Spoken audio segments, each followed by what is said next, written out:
Okay, hello, good morning. I just created this interactive game.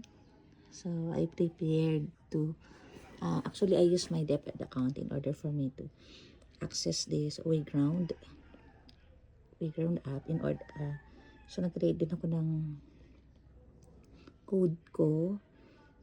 So actually hindi ko masyado na video lahat. So ito na yung nasimulan ko. So, I just type the code at saka ano yung gusto, yung prompt. And then, ang maganda sa kanya, may mga suggestions na siya here para mas easily accessible to create your own. So, I just made this. So, let's see the preview. Basic mode. Okay. So, as a student, let's see. So, yan. So, yan. So, it's working nice. Very interactive. So you have this one. So I created that. I chose a topic all about fact and make believe topic in English.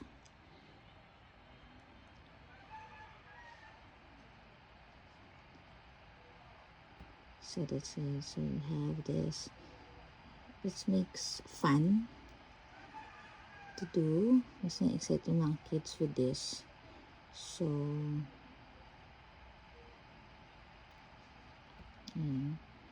so you have this. So yan po yung mga nasimulan nating activity.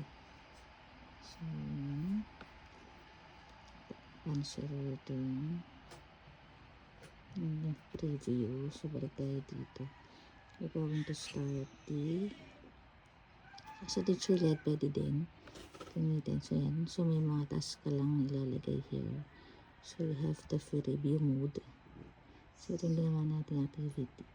And game for yan. So may mga hosting event din dyan. Galing. Love it. So mas useful siya. So mas interactive and engaging to sa quizzes. So yan. So